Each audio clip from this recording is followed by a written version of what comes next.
Welcome to our channel. Telangana టెట్‌కు సంబంధించినటువంటి social studies 6th నుంచి 10th వరకు ముఖ్యమైనటువంటి బిట్స్ ప్రాక్టీస్ చేయడం జరిగింది. మరి ఈ రోజు నుంచి గ్రాండ్ టెస్ట్‌లను ప్రాక్టీస్ చేద్దాం. సో, ఇప్పటివరకు మీరు ప్రిపేర్ అయి ఉన్న వాటిని మరి ఎంతవరకు కరెక్ట్ అవుతున్నాయి, మీ ప్రిపరేషన్ లెవెల్ ఎంతగా ఉంది, ఏ స్థాయిలో ఉన్నారని తెలుసుకోవడానికి ఇవి చాలా ఉపయోగపడతాయి. సో, వీటిని కూడా ప్రీవియస్ బిట్ల మీద బేస్ చేసుకొని అతి ముఖ్యమైన వాటిని తీసుకోవడం జరిగింది. సో, ఇక్కడ క్వశ్చన్ నెంబర్ 1 తీసుకుంటే, మన సౌర కుటుంబంలో అతిపెద్ద గ్రహం ఏది? Which of the following is the largest planet in our solar system? భూమి, అంగారకుడు, బృహస్పతి, శని. ఆన్సర్ కామెంట్ చేయండి. ది ఆన్సర్ ఈస్ సి, బృహస్పతి. ఇక్కడ సౌర కుటుంబం మొత్తం మీద అతిపెద్ద గ్రహం బృహస్పతి. దీనికి అధిక సంఖ్య లోపల ఉపగ్రహాలు ఉన్నాయి. ఇంకో పాయింట్ ఏంటంటే దీన్ని వాయుగ్రహం అని కూడా పిలుస్తారు. సో, వాయుగ్రహం అతిపెద్ద గ్రహం, అత్యధిక సంఖ్యలో ఉపగ్రహాలు ఉండడము దీని స్పెషాలిటీ. నెక్స్ట్ క్వశ్చన్ తీసుకుంటే, భారతీయ ప్రామాణిక రేఖాంశం ఏ నగరం గుండా వెళ్తుంది? The standard meridian of India passes through which city? Mumbai, Mirzapur, Chennai, Delhi.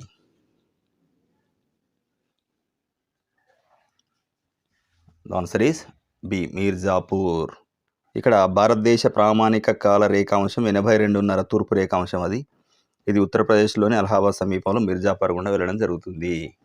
Question number 3 తీసుకుంటే, దోఆబ్ అనగా 2 డాష్ మధ్య ఉన్న ప్రాంతం. దోఆబ్ మీన్స్ ఎ ల్యాండ్ బిట్వీన్, 2 పర్వతాల మధ్య, 2 సముద్రాల మధ్య, 2 నదుల మధ్య, 2 లోయల మధ్య. సో ది ఆన్సర్ ఈస్ 2 నదుల మధ్య. ఆన్సర్ ఈస్ 2 నదుల మధ్య. C is the right answer. మరి ఇక్కడ 2 నదుల మధ్య అని అన్నట్టయితే, సో ఇక్కడ పర్షియన్ భాష లోపట దో అంటే 2, ఆబ్ అంటే నీరు లేదా నది అని అర్థం. అంటే 2 నదుల మధ్య ఉన్నటువంటి ఒక సారవంతమైనటువంటి భూభాగాన్ని జనరల్గా దో ఆబ్ అంటారు. For example Ganga, Yamuna, Doab. Next question తీసుకుంటే, క్వశ్చన్ నెంబర్ 4, వాతావరణ మార్పులు సంభవించేటువంటి ఆవరణం ఏది? The layer of the atmosphere where weather phenomena occur is. స్ట్రాటో ఆవరణం, మెసో ఆవరణం, ట్రోపో ఆవరణం, అయనో ఆవరణం. ఆన్సర్ కామెంట్ చేయండి. సో ఆన్సర్ ఈజ్ ట్రోపో ఆవరణము. C is the right answer. ఇక్కడ వాతావరణం లోపల అత్యంత కింది వైపుగా ఉండేటువంటి పొర ఇది. సో మేఘాలు, వర్షం, తుఫాన్లు ఇట్లాంటివన్నీ కూడా ఈ పొరలోనే జరుగుతాయి. నెక్స్ట్ క్వశ్చన్ తీసుకుంటే, question number 5, which river is known as Dakshina Ganga? ఏ నదిని దక్షిణ గంగా అని పిలుస్తారు? Krishna, Godavari, Kaveri, Mahanadi. The answer is B, Godavari. మరి భారతదేశంలో అతి పొడవైన నది మరి గంగా నది. సో ఇక్కడ దక్షిణం వైపు ఉన్న నదుల్లో పెద్ద నది కనుక దీన్ని దక్షిణ గంగా లేదా వృద్ధ గంగా అనడం పిలుస్తారు. ఇది మహారాష్ట్రలో కూడా నాసిక్ వద్ద జన్మిస్తుంది. సో ఇక్కడ గోదావరి ఎక్కడ జన్మిస్తుంది? నాసిక్లో జన్మిస్తుంది. మరియు దీన్ని దక్షిణ గంగా లేదా వృద్ధ గంగా అంటారు దక్షిణ భారతదేశంలో. మరి ఇది అతి పొడవైనటువంటి నది. క్వశ్చన్ నెంబర్ 6 తీసుకుంటే, సింధు లోయ ప్రజలు ఏ వృక్షాన్ని పూజించేవారు? The Indus valley people worshipped which tree? వేప, రావి, మర్రి, మామిడి. సో ది ఆన్సర్ ఈస్ రావి చెట్టు, పీపల్. ఇక్కడ సింధు లోయ నాగరికత ప్రజలు ప్రకృతిని పూజించేవారు. సో వారి ముద్రికలపై ఏముందంటే ఈ రావి చెట్టు యొక్క చిత్రం ఎక్కువ కనిపిస్తుంది. క్వశ్చన్ నెంబర్ 7 తీసుకుంటే, the capital of Kakatiya dynasty was. కాకతీయుల రాజధాని ఏది? వరంగల్ లేదా ఓరుగల్లు, అమరావతి, హంపి, కొండవీడు. ఆన్సర్ కామెంట్ చేయండి. So the answer is Warangal or Orugallu అంటున్నాం దీన్ని. సో ఇది కాకతీయులు మొదటగా ఏం చేశారంటే హనుమకొండను రాజధానిగా చేసుకొని పరిపాలించడం జరిగింది. తర్వాత గణపతి దేవుని కాలం లోపల రాజధాని ఓరుగల్లుకు, ఇప్పుడు మనం వరంగల్ అంటున్నాం, అక్కడికి మార్చడం జరిగింది. క్వశ్చన్ నెంబర్ 8 తీసుకుంటే, grand old man of India అని ఎవరిని పిలుస్తారు? Who among the following was known as the grand old man of India? Balagangadhar Tilak, Dadabhai Naoroji, Mahatma Gandhi, Sardar Patel. The answer is B, Dadabhai Naoroji. ఈయన్ని మరి grand old man of India అని పిలవడం జరుగుతుంది. ఈయన బ్రిటిష్ పార్లమెంటుకు ఎన్నికైనటువంటి మొదటి భారతీయుడు. సో ఈయన రాసినటువంటి పుస్తకం డ్రెయిన్ థియరీ, ఈయన సిద్ధాంతం సంపద తరలింపు సిద్ధాంతం అంటారు. బ్రిటిష్ పార్లమెంట్కి ఎన్నికైన మొదటి వ్యక్తి, మొదటి భారతీయుడు, మరియు డ్రెయిన్ థియరీ ఈయనదే, సంపద తరలింపు సిద్ధాంతం. క్వశ్చన్ నెంబర్ 7 తీసుకుంటే, the first battle of Panipat was fought in the year. మొదటి పానిపట్ యుద్ధం జరిగిన సంవత్సరం 1526, 1556, 1761, 1576. The answer is 1526 is the right answer. మరి ఎక్కడ జరిగింది, ఎవరెవరి మధ్య జరిగిందంటే ఇక్కడ బాబర్ మరియు ఇబ్రహీం లోడి మధ్య జరిగింది. 1526లో మొదటి పానిపట్ యుద్ధం జరిగింది. అది ఎవరి మధ్య జరిగింది? బాబర్ మరియు ఇబ్రహీం లోడి మధ్య జరిగింది. మరి దీని స్పెషాలిటీ ఏంటి అంటే ఈ యుద్ధంతో భారతదేశం లోపల మొఘల్ సామ్రాజ్యం స్థాపించబడింది అప్పటి నుంచే. నెక్స్ట్ తీసుకుంటే, who was the founder of Brahmo Samaj. Brahmo Samaj స్థాపకుడు ఎవరు? Swami Vivekananda, Raja Rammohan Roy, Dayananda Saraswati, Jyotirao Phule. The answer is Raja Rammohan Roy. ఇక్కడ ఈయన్ను భారత పునరుజ్జీవన పితామహుడు అని కూడా అంటారు. మరి 1828 సంవత్సరంలో బ్రహ్మ సమాజాన్ని స్థాపించడం జరిగింది. మరి దీనికి ప్రత్యేకత సతీ సహగమన నిర్మూలనకు ఈయన కృషి చేశాడు.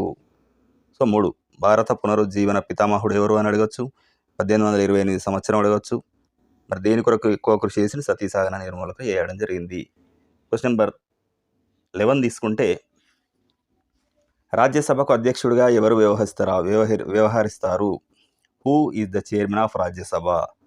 రాష్ట్రపతి, ఉపరాష్ట్రపతి, ప్రధానమంత్రి, స్పీకర్. సో వైస్ ప్రెసిడెంట్, ఉపరాష్ట్రపతి is the right answer. Vice president, ఉపరాష్ట్రపతి రాజ్యసభకు అధ్యక్షుడిగా ఉంటాడు. భారత రాజ్యాంగం ప్రకారం ఉపరాష్ట్రపతి పదవీ రీత్యా ఎక్స్ అఫీషియో అంటే రాజ్యసభకు చైర్మన్గా వ్యవహరించడం జరుగుతుంది. క్వశ్చన్ నెంబర్ 12 తీసుకుంటే, the right to education became a fundamental right in. విద్యా హక్కు అనేది ప్రాథమిక హక్కుగా మారినటువంటి సంవత్సరము 2002, 2005, 2009, 2010. The answer is C, 2009. మరి 2009లో చేయబడింది. మరి ఇది కూడా అడుగుతాడు, ఎప్పటి నుంచి అమల్లోకి వచ్చింది అంటాడు. 2010 ఏప్రిల్ 2010 ఎప్పుడు వచ్చింది? ఏప్రిల్ 1 నుంచి రావడం జరిగింది. మరి ఏ పిల్లలకు ఉచిత నిర్బంధ విద్యను అందించడం జరుగుతుంది? 6 to 14. నెక్స్ట్ క్వశ్చన్ తీసుకున్నట్లయితే, how many fundamental duties are listed in the Indian constitution. భారత రాజ్యాంగంలో ఎన్ని ప్రాథమిక విధులు ఉన్నాయి? 10, 11, 12, 9. The answer is B, 11. మొదట 10 ప్రాథమిక విధులు ఉండేటివి 2002 లోపట. ఎప్పుడది? 2002 లోపట. మరి 86వ రాజ్యాంగ సవరణ ద్వారా 11వ విధిని పిల్లలకు విద్యను అందించడం, తల్లిదండ్రుల బాధ్యతను చేర్చడం జరిగింది. సో నెక్స్ట్ క్వశ్చన్ తీసుకుంటే, భారత రాష్ట్రపతి కావడానికి కనీస వయస్సు ఎంత? 25 ఏళ్ళు, 30 ఏళ్ళు, 35 ఏళ్ళు, 18 ఏళ్ళు. భారత రాష్ట్రపతి కావడానికి. So C is the right answer, 35 ఏళ్ళు. మరి భారత రాష్ట్రపతి లేదా గవర్నర్ ఇవి రెండింటికి కూడా 35 ఏళ్ళ వయసు నిండి ఉండాల్సి ఉంటుంది. మరి లోక్సభకి ఎన్నిక కావడానికి 25 ఏళ్ళు ఉండాలి. రాజ్యసభకు ఎన్నిక కావడానికి 30 ఏళ్ళు. గుర్తుపెట్టుకోండి, లోక్సభకు 25, నెక్స్ట్ 5 years, రాజ్యసభకు 30 ఏళ్ళు, ఆ తర్వాత రాష్ట్రపతి లేదా గవర్నర్కు 35 ఏళ్ళు. క్వశ్చన్ నెంబర్ 15 తీసుకుంటే, సమానత్వపు హక్కు గురించి తెలిపే నిబంధన ఏది? Which article deals with the right to equality? Article 14 to 18 నిబంధనలు, article 19, article 21, article 32. So answer comment చేయండి. ది ఆన్సర్ ఈజ్ 14 to 18 నిబంధనలు. రాజ్యాంగంలోని 14 నుంచి 18 వరకు గల నిబంధనలు ఈ సమానత్వపు హక్కు గురించి వివరించడం జరుగుతుంది.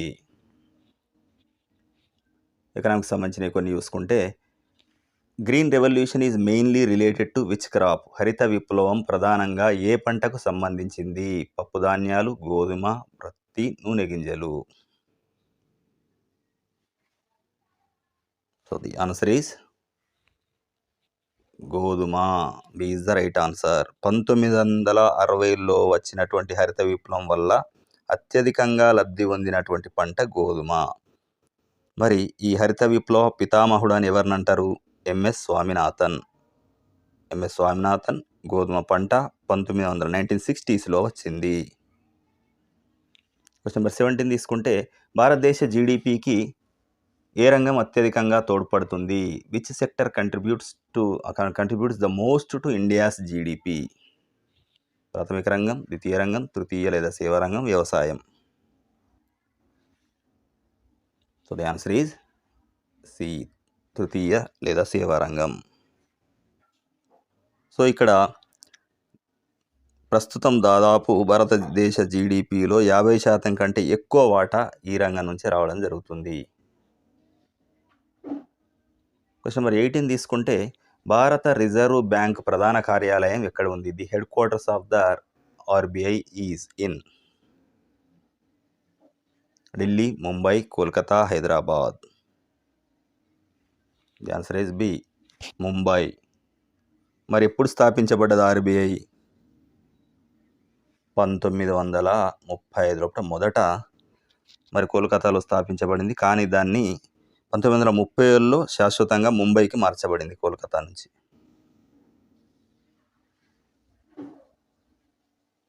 ఇప్పుడు మరి పెడగాజీకి సంబంధించినటువంటి సాంఘిక శాస్త్ర బోధనా పద్ధతులు ఇవి తీసుకుందాం. The concentric approach in social studies refers to. సాంఘిక శాస్త్రం లోపల ఏకకేంద్ర పద్ధతి అనగా సులభం నుంచి క్లిష్టానికి బోధించడం, కష్టానికి బోధించడం. ఓకే. ప్రతి ఏటా ఒకే అంశాన్ని లోతుగా బోధించడం, కేవలం చరిత్ర బోధన బట్టి పట్టడం.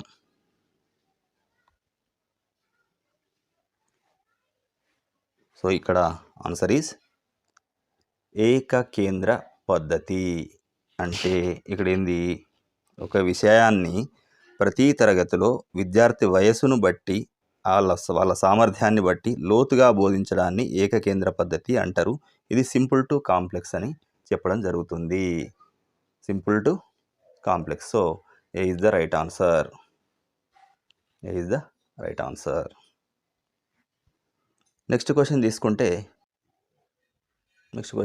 According to NCF 2005 the main goal of social science is. NCF 2005 ప్రకారం సాంఘిక శాస్త్ర బోధన ప్రధాన లక్ష్యం మార్కులు సాధించడం, విమర్శనాత్మక ఆలోచనను పెంపొందించడం, తేదీలు గుర్తుంచుకోవడం, పాఠ్యపుస్తకాన్ని గుర్తుంచుకోవడం. So the answer is B, developing critical thinking. విమర్శనాత్మక ఆలోచనను పెంపొందించడం ఇక్కడ ఆన్సర్ అవుతుంది. అంటే ఎన్సిఎఫ్ 2000 ప్రకారం విద్యార్థి అనేవాడు సమాజంలో ఉన్నటువంటి సమస్యలన్నింటిని అర్థం చేసుకొని విశ్లేషించి సొంతంగా ఆలోచించేలా చేయడమే ఈ సాంఘిక శాస్త్ర బోధన యొక్క ముఖ్య ఉద్దేశం. క్వశ్చన్ నెంబర్ 21 తీసుకుంటే, 1000 స్తంభాల గుడిని ఏ కాకతీయ రాజు నిర్మించారు?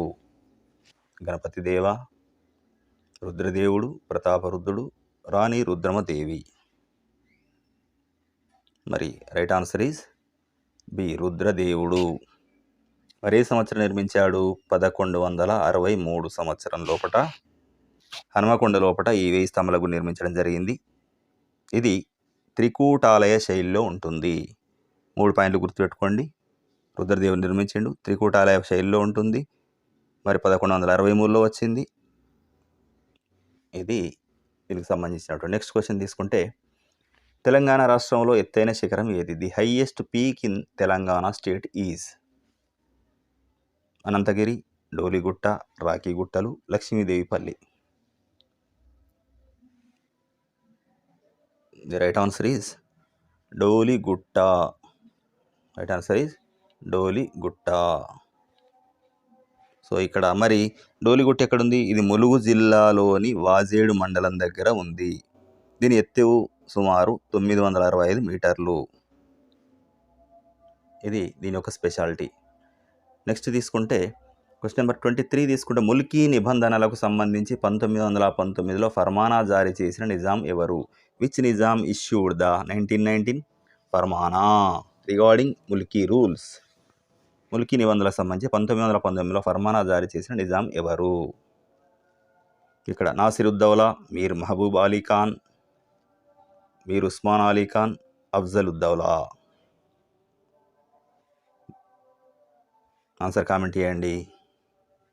Answer is Mir Osman Ali Khan. మీర్ ఉస్మాన్ అలీ ఖాన్ ఈయన 7వ నిజాం.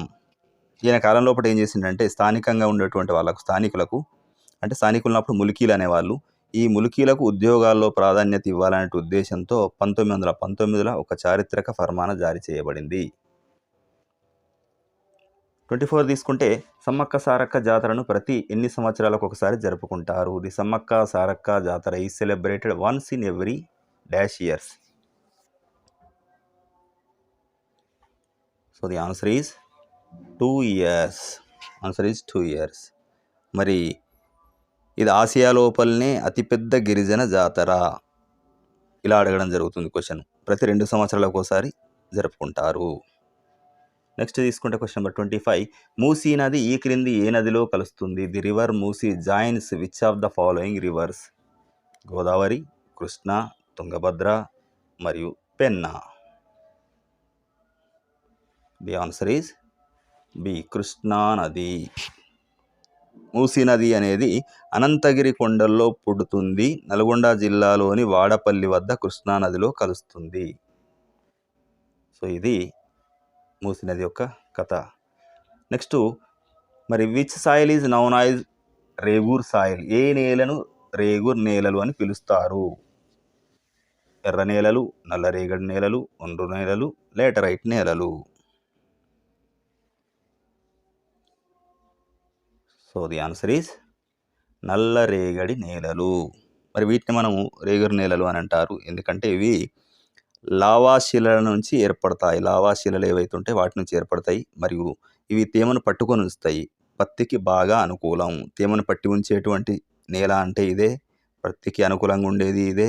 లావాశిల నుంచి ఏర్పడేటువంటి అంటే ఇవే. రేగూరు నేలలు అంటే కూడా ఇవే. క్వశ్చన్ 27 తీసుకుంటే భారతదేశం మరియు పాకిస్తాన్లను విడదీసే రేఖ ఏది? The line dividing India and Pakistan is Durand రేఖ, మెక్మోహన్ రేఖ, రాడ్క్లిఫ్ రేఖ, మోజినాట్ రేఖ. The answer is Radcliffe line. Radcliffe రేఖ 1947లో ఎప్పుడుది 1947 లోపట రాడ్క్లిఫ్ అధ్యక్షతన భారత్ పాకు సరిహద్దులను నిర్ణయించడం జరిగింది. అందుకే ఆయన పేరు మీదుగా దీనికి ఆ పేరు వచ్చింది 1947లో. క్వశ్చన్ నెంబర్ 28 తీసుకుంటే వాతావరణంలోని ఏ ఆవరణంలో ఓజోన్ పొర ఉంటుంది? ఓజోన్ పొర ఏ ఆవరణంలో ఉంటుంది? In which layer of the atmosphere is the ozone layer found? ట్రోపో ఆవరణం, స్ట్రాటో ఆవరణం, మెసో ఆవరణం, ఎక్సో ఆవరణం.